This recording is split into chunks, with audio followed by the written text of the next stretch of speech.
Welcome to Education Wheel. আজি মই previous দুটা ভিডিঅ'ত অলৰেডি ডিছকাছ কৰিছোঁ যে মেথছত আমি কেনেকৈ পাৰ্গত হ'ব পাৰোঁ। ডেট মিনছ আমি মেথছটো যে আমাৰ উইক লাগে বা মেথছ যে মই নাজানো কিয় নাজানো সেই বিষয়ে মই অলৰেডি মোৰ প্ৰথম ভিডিঅ'টোত মই কৈছোঁ যে কি কি বস্তু পঢ়িব লাগিব। তাৰে মই ফাৰ্ষ্ট ভিডিঅ'ত মই অভাৰভিউটো দিছিলোঁ আৰু ছেকেণ্ড ভিডিঅ'টোত মই এডিশ্যন আৰু ছাবষ্ট্ৰেকশ্যনৰ যিমানবোৰ পচিবল মানে কুৱেশ্যন আছে বা তাৰ বিষয়ে যে কি কোনবোৰত আমি বিশেষকৈ ভুল কৰোঁ সেই বিষয়ে মই অলৰেডি কৰাইছোঁ। যদি কোনোবাই চোৱা নাই তেতিয়া মোৰ প্লে'লিষ্টত যায়, প্লে'লিষ্টটোৱে নামটো দিয়া আছে যে মেথছত কেনেকৈ পাৰ্গত হ'ব পাৰোঁ। সেইটোত যায় ভিডিঅ'টো প্ৰিভিয়াছ ভিডিঅ'টো চাব পাৰে। তেতিয়াহ'লে চালে আমি ভালকৈ বুজি পাম যে আমি কিয় মেথছত উইক হয়। তাৰে আজি যিটো টপিক মই ষ্টাৰ্ট কৰিব গৈ আছোঁ সেইটো হ'ল মাল্টিপ্লিকেশ্যন। এতিয়া কথা হ'ল যে মাল্টিপ্লিকেশ্যন মানে পূৰণটো আমি চবেই জানো। যদি কওঁ আমি যে পূৰণটো আমি চবেই জানো, কিন্তু আমি বহুত ক্ষেত্ৰত যাই সেই পূৰণৰ বস্তুবোৰে আমি নোৱাৰোঁ। আমি একদম সহজ সৰল পূৰণবোৰ সহজে বুজি পাওঁ। একচুৱেলি পূৰণত কি কি কৰিব লাগে সেই বিষয়ে আমাৰ জানিবলৈ হ'লে প্ৰথম কম পূৰণ যিটো আমাৰ পূৰণৰ যিটো নেওতা আছে, যিটো টেবুল আছে, সেই টেবুলৰ প্ৰত্যেকটো টেবুলৰ আমি ৰেণ্ডমলি মানে মাজে মাজে যদি আমাক কি কৰিব লগা হয় কোনোবাই সুধি দিয়ে তেতিয়াহ'লে আমি সেই মাজে মাজৰ পৰা ক'ব পাৰিব লাগিব। আৰু ক'ব যে পাৰিব লাগিব সেইটো কেনেকুৱা হিচাপত একদম উইথ মানে জিৰ' ৰিকল টাইম। মানে আমি এনেকুৱা ক'ব লাগিব 7 × 8 মানে কিমান হয় 56, 4 × 9 কিমান হয় 36, 9 × 9 মানে কিমান হয় 81। এই যে কিমান সোনকালে ক'ব পাৰোঁ সেইটোহে প্ৰেক্টিছ কৰিব লাগিব। এতিয়া কিছুমান আছে কি 7 × 8 জানে কিন্তু কিছু সময় লয়। এই যে সময় লয় আমাৰ ক্লাছত কি হয় জেনেৰেলি যেতিয়া টিচাৰ এজনে পঢ়াই থাকে তেতিয়াহ'লে টিচাৰজনে ডাইৰেক্টলি ক'ব 7 × 8 56। সেই ষ্টুডেণ্টজনৰ মাথাত নোসোমায় যে এই 56 কেনেকৈ হ'ল। সি কি কৰে ভাবি থাকে যে 56 কেনেকুৱাকৈ হ'ল। সেই যেতিয়া ভাবি থাকোঁতেই আগৰ টিচাৰজনে বেলেগ এটা লাইন বুজাই দিয়ে। সেই সেনেকুৱাকৈ এটা কি হৈ যায় গেপ পৰি যায়। সেইকাৰণে আমি নেওতাটো কি হ'ব লাগিব ৰেণ্ডমলি মানে যিকোনো এটা যদি মাজৰ পৰা যদি সুধি দিয়ে তেতিয়াও আমি উইথ জিৰ' ৰিকল টাইমত আমাৰ কি ক'ব পৰা হ'ব লাগিব। জিৰ' ৰিকল টাইম মানে হ'ল একদম কম সময়ৰ ভিতৰত ক'ব পৰা হ'ব লাগিব বা নিজে। এতিয়া সেইটো আমি কেনেকৈ পাৰিম? প্ৰথম কথা হ'ল আমাৰ সেইটো কেনেকৈ হ'ব, সেইটো হ'ব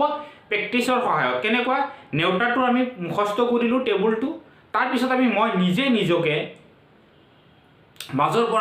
পৰা কি কৰিব লাগিব সুধিব লাগিব যে এইটো কিমান হয় 6 × 6 কিমান হয় 36। তেতিয়াহ'লে সেই 36টো হৈছে নে নাই সেইটো আমি টেবুলত চেক কৰিব লাগিব। সেনেকুৱাকৈ বহুতবাৰ যেতিয়া আমি ট্ৰাই কৰিম,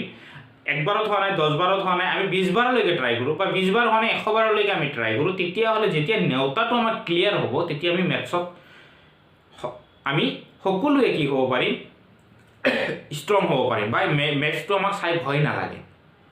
সেইকাৰণে তাৰে আৰু কিছুমান আছে মেথছৰ কিছুমান প্ৰপাৰ্টিজ আছে, সেই প্ৰপাৰ্টিজবোৰৰ বিষয়ে আমাৰ জানিব লাগিব যে সহজে আমি মেথছবোৰৰ কেনেকুৱাকৈ পূৰণ কৰিব পাৰোঁ। যিমান অংকবোৰ থাকে যিমান নাম্বাৰবোৰ থাকে সেইবোৰ আমি কেনেকৈ কৰোঁ সেই বিষয়ে মই এতিয়া ক'বলৈ ওলাইছোঁ আৰু সেই বিষয়ে মই শিকাম। মেথছৰ প্ৰপাৰ্টিবোৰ কি হয় মানে ধৰ্ম। প্ৰথম কথা হ'ল পূৰণ নেওতা আমি জানো চবে। পূৰণ নেওতা আমি কি জানো 5 × 6, 5 × 6 কিমান হয় 30। এই 30 যে আছে কিছুমানে কি কৰে 30টো জানে কিন্তু ক'ব লাগিব যে টেবুলৰ নেওতাটো কৈ থাকি 30টো ক'ব পাৰিব। বা 8 × 8 কিমান হ'ব 8 × 8 64। এই বস্তুটো তোমাৰ মনত থাকিব লাগিব। এই বস্তুটো কি কৰিব লাগিব আমাৰ উইথ জিৰ' ৰিকল টাইম মানে অতি কম সময়ৰ ভিতৰত ক'ব পৰা হ'ব লাগিব। এতিয়া কিছুমান আছে ছাৰ মোৰতো সেইটো আছে তাকো মই অংক নোৱাৰোঁ, কাৰণ কি? সেই তাৰে কাৰণ কিছুমান এইবোৰ হ'ল ধৰ্ম কিছুমান আছে, সেই ধৰ্মবোৰৰ বিষয়ে মই এতিয়া ক'ম যে আমি কেনেকৈ কৰিব পাৰোঁ।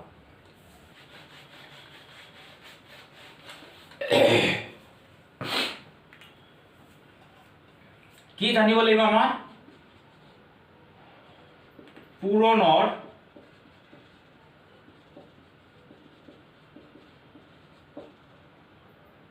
পূৰণৰ ধৰ্মসমূহ মানে প্ৰপাৰ্টিজ অফ মাল্টিপ্লিকেশ্যন।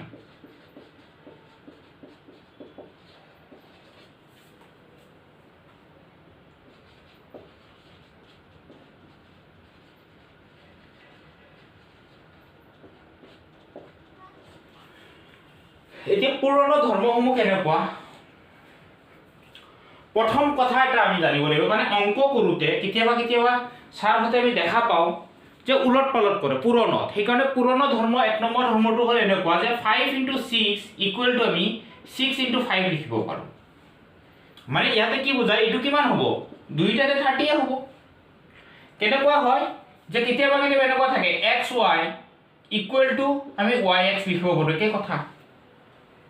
একে বস্তু হৈছে না নাই 5 × 6 6 × 5 এতিয়া কথা হ'ল স্যাৰ ইয়াততো পূৰণ নাই ইয়াতে যদি আমাৰ এনেকুৱাকে থাকে তেতিয়ালে সদায় এইটো কি বুজায় মাজত কি আছে পূৰণ আছে এটা আমি বুজি পাব লাগিব সাপোজ এইটো এটা আছে a + c * e + f equal to e + f * a + c আমি লিখিব পাৰোঁ এতিয়া কথা হ'ল স্যাৰ এইটো কেনেকুৱাকে হ'ল সো এতিয়া আমি এইটো কেনেকুৱাকে কৰিব লাগিব এইটো প্ৰথম এটা এইটো এটা সংখ্যা বুলি ধৰিব পাৰোঁ এইটো এটা সংখ্যা বুলি ধৰিব পাৰোঁ তেতিয়ালে এইটো এটা সংখ্যা এইটো এটা সংখ্যা এতিয়া ইয়াৰ পৰা আমি কেনেকৈ গম পালো যে a + c *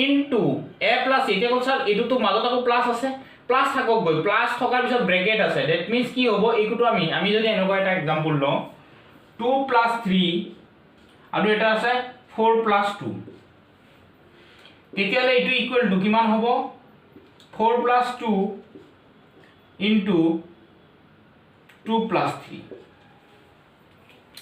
এতিয়া চোৱা ইয়াত কি হ'ব এইটো যদি আমি কৰো কিমান হ'ব 5 * কিমান হ'ব 6 এইটো কি হৈ আছে 6 * 5 একে হয় না নাই দুইটাতে তো 30 হয় এতিয়া কথা হ'ল স্যাৰ এই মাজৰ যে প্লাস আছিল প্লাস থাকক কিন্তু ব্ৰেকেট যেহেতু আছে এইটো এটা সংখ্যা হৈ যাব মানে কিবা এটা ক্যালকুলেশনৰ পিছত আমি কিবা এটা ভ্যালু পাইছো ইয়াতে a + c তেতিয়া কিবা এটা সামথিং পাম আমি যদি আমি ভাবো হেতু আমি ইয়াৰ লগত কম্পেয়াৰ কৰি চাব লাগিব যে এই বস্তুটো গোটেই মিলি আমি কি ধৰিব লাগিব যে এইটো এটা নাম্বাৰ হয় এইটো এটা নাম্বাৰ হয় তেতিয়া দুটা নাম্বাৰ কি কৰিব পাৰো আমি ইহতৰ পজিশন কি কৰিব পাৰো মাল্টি ইন্টাৰচেঞ্জ কৰিব পাৰো তেতিয়া পূৰণ থাকিলে আমি কি কৰিব পাৰো ইন্টাৰচেঞ্জ কৰিব পাৰো সেই কাৰণে ইয়াক কোৱা হয় ক্ৰম বিনিময় বিধি ইয়াক কি বুলি কোৱা হয় ক্ৰম বিনিময় বিধি এটো ইংলিছত কয় কমিউটেটিভ ল নেক্সট আছে কি এটো আমি জানিব লাগিব নেক্সট আৰু এটা বস্তু আমি কি জানিব লাগে এটো হ'ল যে 5 * 1 ইকুৱেল টু কিমান হ'ব 5 ইয়াৰ মিনিংটো হ'ল যে 1 যদি থাকে মাল্টিপ্লিকেশনত তেতিয়া হলে অলৱেজ যেটো বস্তু থাকিব সেই বস্তুটোৱে হ'ব এতিয়া সাপোজ এটো আছে xy * 1 তেতিয়া কি হ'ব xy এতিয়া কথা হ'ল স্যাৰ এটো কি মানে ভ্যালুটো নাজানো আমিতো এটো নেউতা কব জানো 5 * 1 = 5 হেতু আমি কব পাৰো যে 5 * 1 = 5 হয় তেতিয়া এটো একচুয়ালি কিহৰ পৰা হৈছে যে 1 ৰ মাল্টিপ্লিকেশনত কোনো ধৰণৰ কি নাই ভ্যালু নাই যদি আমি মাল্টিপ্লাই কৰো তেতিয়া সেই 1 ৰ লগত যেটো বস্তু থাকিব সেই বস্তুটোৱে কি হৈ যায় আমাৰ आंसर সাপোজ এনেকুৱা আছে a² + b² + twice ab into কি আছে 1 আছে তেতিয়া কি হ'ব आंसर আমি হেতু নাজানো তেতিয়া কি হ'ব যেনেকুৱা 5 * 1 বলে 5 হয় তেতিয়া a2 * 1 বলে কি হ'ব এই বস্তুটোৱে হ'ব মানে a² + b² + twice ab হেতু আমরা জানিব লাগে সাপোজ আৰু এটা মই एग्जांपल লৈছো যদি থাকে a + b / c d into কি আছে 1 আছে তেতিয়া आंसर কি হ'ব এই যেটো লাগি আছে হেতুৱে आंसर হ'ব যে a + b c + d এটো আমাৰ কি হ'ব आंसर হ'ব এই বিষয়ে আমি জানিব লাগে তেতিয়া আমি অংকত কি হৈ যাম মানে আমি এটা বস্তু ইয়াৰ পৰা গম পালো পূৰণ ধৰ্ম হ'ল যে পূৰণত এই নাম্বাৰটো আগত থাকক বা পিছত থাকক কোনো কথা নাই সদায় आंसरটো কি হ'ব সমানে হ'ব মানে পূৰণত আমি ইহতৰ জায়গাবোৰৰ পজিশনবোৰ আমি কি কৰিছো ইন্টাৰচেঞ্জ ই প্ৰথমত আছিল ই সেকেন্ডত আছিল পিছত যাই আমি কি কৰিলো ইয়াক আমি ফাৰ্ষ্টত লৈ আহিলো ইয়াক কত লৈ গলো সেকেন্ডত লৈ গলো আমি পূৰণৰ ক্ষেত্ৰত ইন্টাৰচেঞ্জ কৰি যদি আৰু কেইটামান থাকিলে হয় যদি ইয়াত 7 থাকিলে তেতিয়াও আমি ইন্টাৰচেঞ্জ কৰিছো মই ইয়াত 7 লিখিলো হ'ব একো প্ৰবলেম নাই যদি 5টা 6টা থাকে গৈ 2 * 3 * 4 + 3 এটো হলে কিমান হ'ব আৰু যদি আমি এটো এনেকুৱা কৰে 3 * 3 * 4 * 2 একেই কথা আমি ইহতৰ পূৰণৰ ক্ষেত্ৰত পজিশনবোৰ কি কৰিব পাৰো চেঞ্জ কৰিব পাৰো আমাৰ একো প্ৰবলেম নাই এটো বস্তু মনত ৰাখিবলৈ ফাৰ্স্টটো হ'ল কি আমি ইহতৰ কি কৰিব পাৰো ক্ৰমবোৰ কি কৰিব পাৰো চেঞ্জ কৰিব পাৰো নেক্সট হৈ গল 5 * 1 মানে অলৱেজ কি হ'ব 5 এনিথিং * 1 দ্যাট মিন্স এনিথিং যদি এটা যিকোনো বস্তু কম পেন * 1 দ্যাট মিন্স পেন মানে আমি এটা নাম্বাৰ কোনো এটা বস্তু যদি আমি কৰো সেই বস্তুটোৱে থাকিব 1 ৰ লগত নেক্সট আহি গ'ল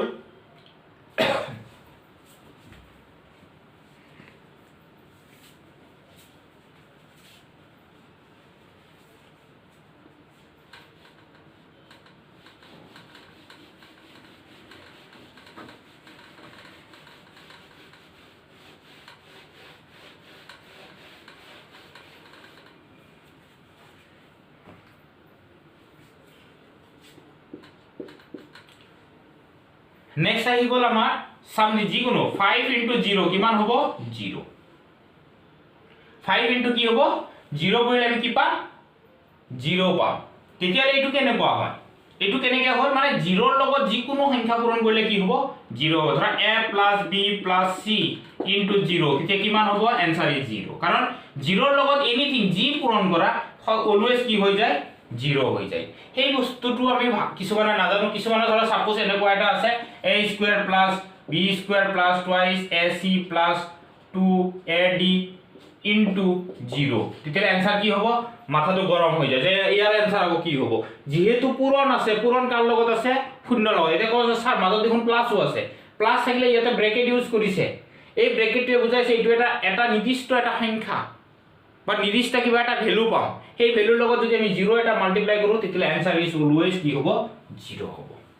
যেনেকুৱা 1 থাকিলে কি হলে হয় এইটো যদি আমি 1 থাকিলে হয় তেতিয়া কি হলে হয় a² + b² + twice ac + 2 * ad মই এনে এটা লৈছো into 1 equal to কিমান হ'ব তেতিয়া সেই ভ্যালুটো आंसर এইটোৱে হ'ব a² b² + twice ac + twice ad এইটোৱে হ'ব 1 থাকিলে এইটো 0 থাকিলে এইটো আমাৰ এই বিষয়টো এই বস্তুটো আমাৰ কিছুমানে নোৱাৰে সেই কাৰণে অংকবোৰত কি হৈ যায় পাজলিং হৈ যায় যে কোনো এটা বস্তু যদি থাকে তাৰ লগত যদি আমি 0 মাল্টিপ্লিকেশন কৰো তেতিয়া অলৱেজ কি হৈ যাব 0 হ'ব নেক্সট আহি গ'ল আমাৰ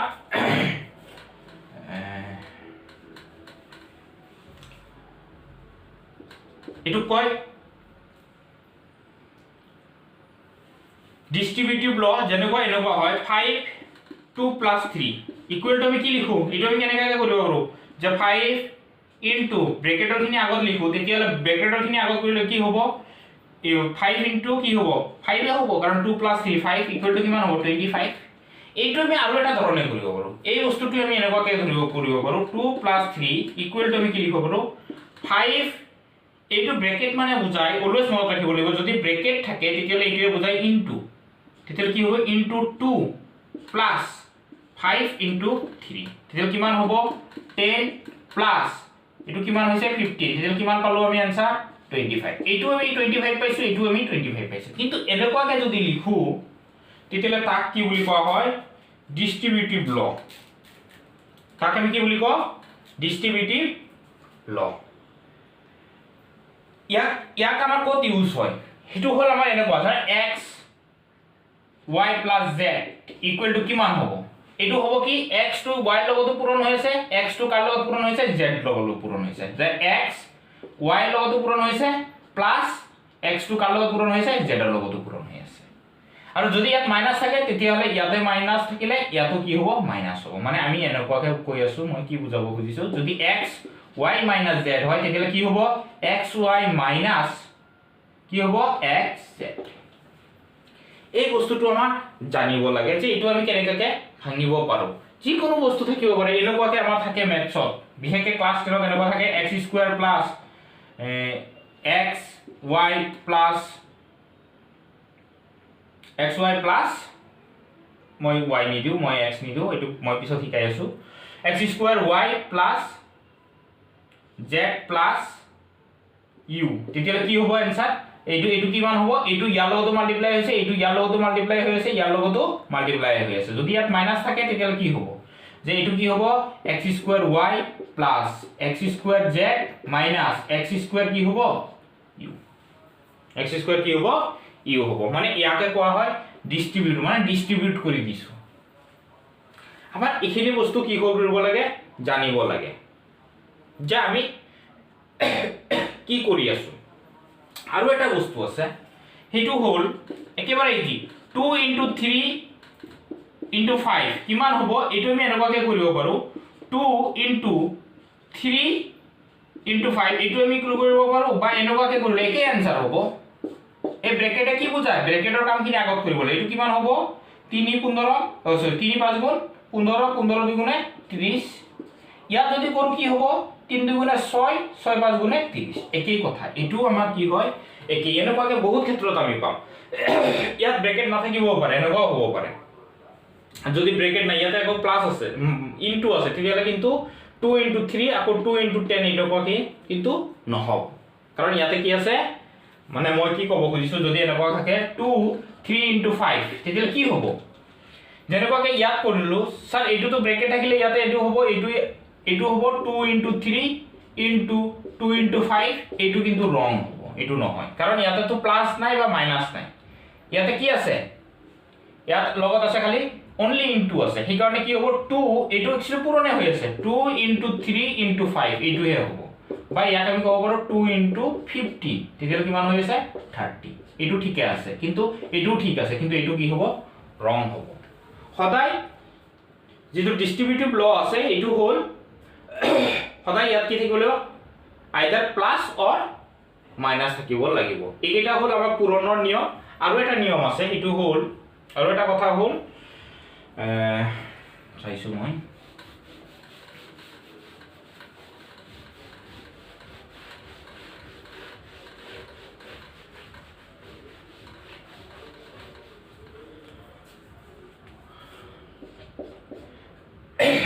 এটো হল 5 into 1/5 যদি পূরণ কৰো তেতিয়া কিমান হ'ব आंसर 5 into 1/5 যদি কৰো এই 5 আৰু এই 5 কি হৈ যাব ক্যান্সেল হৈ যাব থাকিব কিমান 1 মানে ওপৰত যেটো সংখ্যা আৰু 1 বাই যদি হেতু সংখ্যা হয় অলওয়েজ কি হ'ব आंसर 1 হ'ব এতিয়া কবা 2 into 3/2 তেতিয়া কি হ'ব এই 2 এটো एक्चुअली ওপৰৰ লগত কি হৈ আছে ইনটু হৈ আছে কাৰ লগত ইনটু হৈ আছে ওপৰৰ লগত সেইকাৰণে এইটো 2 আৰু এইটো কি হৈ যাব ক্যান্সেল থাকিব কি आंसर 3 ঠিক হৈ যাব 2 into 3/4 তেতিয়ালে কি কৰিম এইটো ওপৰত আছে এইটো কত আছে তলত আছে তেতিয়ালে ইয়াত আমি কি কৰিব পাৰো ডিভিজন মানে 2 এৰে কাটিব পাৰো তেতিয়ালে হ'ব 3/2 সদায় পূৰণত যেটো থাকে এইটো সদায় এই ওপৰৰটোৰ লগতহে কি হয় পূৰণ হয় এই ওপৰৰটোৰ লগত হ'ব কি পূৰণ যেনে এনেকুৱা 2 into 5/6 তেতিয়ালে কি হ'ব এই 2 টো কাৰ লগত পূৰণ হৈ আছে ওপৰৰ লগত এর 2 5 গুণে কিমান হ'ব 10 divided by 6 এইটো আমি কাটিব পাৰো বা ইয়াতো কৰিব পাৰো 2 দিয়ে 3 বাৰ যাব ইয়াতো কৰিব পাৰো 2 দিয়ে 5 বাৰ 2 দিয়ে কেইবাৰ 3 বাৰ 5/3 ইয়াতো তো 5/3 থাকে সেইকাৰণে আমি এইটো বস্তু বুজি পাব লাগিব যে কি হয় এটা যদি আমি ভগ্নাংশ নাই আৰু এটা কিন্তু কি আছে ভগ্নাংশ আছে ফ্ৰেকশনত আছে তেতিয়া হলে আমি কি কৰিব পাৰো যে এইটো কি হয় ওপৰৰটোৰ লগতহে অলওয়েজ পূৰণ হয় ই তলৰ লগত কেতিয়া পূৰণ যদি আমাৰ এনেকুৱা থাকে তেতিয়া হলে কি হ'ব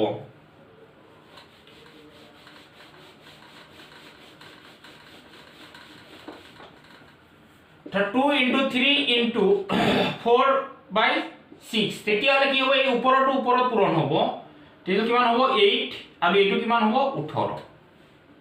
6 3 গুণে কিমান 18 2 4 গুণে 8 এইটো ওপৰে ওপৰেহে পূৰণ হ'ব এইটো আৰু এইটো লগত পূৰণ এইটো আৰু এইটো লগত পূৰণ হৈছে এখিনি আমাৰ ইয়াৰ মাজত জানিব লগা কথা আছিল আৰু এটা আমাৰ আছে পূৰণত মই বাৰু এখিনিৰ পিছত শিকাই দিম বৰ্গ ঘাতৰ কথাটো মই পিছত শিকাম এতিয়া আমি পূৰণৰ এই গুটেইখিনি আমাৰ ক্লিয়াৰ হ'ব লাগিব এক নম্বৰত আহি গ'ল যে 1 ৰ লগত যদি মাল্টিপ্লাই কৰো তেতিয়া কি হয় 0 ৰ লগত মাল্টিপ্লাই কৰিলে কি হয় সেইখিনি আমি ধৰ্মসমূহ জানিব লাগিব আৰু এটা ধৰ্ম আছে এইটো হ'ল যে 520 into 10 কিমান হ'ব आंसर এইটো আমি নোৱাৰো বহুতে কৰিব নোৱাৰে এইটো একচুয়ালি এই শূন্যটো নাই বুলি মনে মনে থাকিব বা শূন্যটো আমি থৈ দিলো ইয়াতে এই এক যদি আমি 52 ৰ লগত পূৰণ কৰো কিমান হ'ব মই এইমাত্ৰ শিকালো 1 52 লগত পূৰণ কৰিলে কিমান হ'ব 52 এ হ'ব তেতিয়ালে এই শূন্যটো আহি গ'ল মানে কিমান হ'ব 520 সাপোজ এনেকুৱা আছে into 20 তেতিয়া কি হ'ব এইটো প্ৰথম শূন্যটো আমি এনেকুৱাকে সাইডত থৈ দিম মানে শূন্যৰ লগত যদি পূৰণ থাকে তেতিয়া আমাৰ বেছি এতিয়া কম শূন্যৰ লগত পূৰণ কৰিলে 0 হয় নহয় এইটো ক্ষেত্ৰত 0 নহয় কাৰণ ইয়াতে 10 আছে এইটো 20 আছে এই শূন্যটো আমি এক্সট্ৰাকে ৰাখিছো 2 ৰে ইয়াত যদি পূৰণ কৰো 2 2 গুণে 4 2 5 গুণে 10 104 হ'ব লাগিছে আৰু এই শূন্যটোৰ কাৰণে এইটো শূন্য যদি এনেকুৱা থাকে 5 5 into 100 তেতিয়া কি হ'ব এই দুটা শূন্য আছে সেইকাৰণে দুটা শূন্য ইয়াতে থাকিব আৰু 1 * 55 কি হ'ব 55 ঠিক আছে নেক্সট বহুত কেইটা যিকেইটা শূন্য থাকিব সেইকেইটা আমি একেবাৰে ইজিলি কৰিব পাৰিম শূন্য থকা কেইটা 36 * 11 আকৌ শূন্য এটা আছে তেতিয়া শূন্যটো আমি সাইডত ৰাখি 11 দি আমি এটো পূৰণ কৰিম এটো পূৰণ কৰিলে কি হ'ব এই পূৰণ কৰিলে আমাৰ কি হ'ব যে 11 * পূৰণ কৰিলে হ'ব 693 এটো কেনেকৈ হয় এটো বিষয় মই শিকাই আছো যে কিমান কেনেকুৱাকে কৰিব পাৰো মই নেক্সট ভিডিওটোত মই শৰ্টকাট পূৰণ কেইটা মই শিকাই দিম যে কেনেকুৱাকে আমি পূৰণ কৰিব পাৰো একদম শৰ্ট পূৰণ যদি ডাবল শূন্য থাকে তেতিয়ালে দুটা শূন্য ইয়াত হ'ব যদি আৰু শূন্য থাকে তেতিয়ালে তিনটা শূন্য হ'ব এই শূন্য কেইটা আমাৰ পূৰণ কৰাৰ দৰকাৰ নাই এই শূন্য কেইটা আমি লাষ্টত বহাই দিলে হ'ল খালি 11 আৰু 36 পূৰণ কৰিলে হৈ গ'ল সাপোজ ইয়াতে আছে 12 * 12 এটো আছে তেতিয়ালে পূৰণ কিমান হ'ব দুটা শূন্য আমি সাইডত থৈ দিলো 12 কিমান হয় 144 এইটোই आंसर হৈ যাব যে শর্টকাট ম্যাথছ খিনি মই শর্টকাট মাল্টিপ্লিকেশন মই এটা শর্টকাট মাল্টিপ্লিকেশনৰ মই আৰু এটা ভিডিও বনাম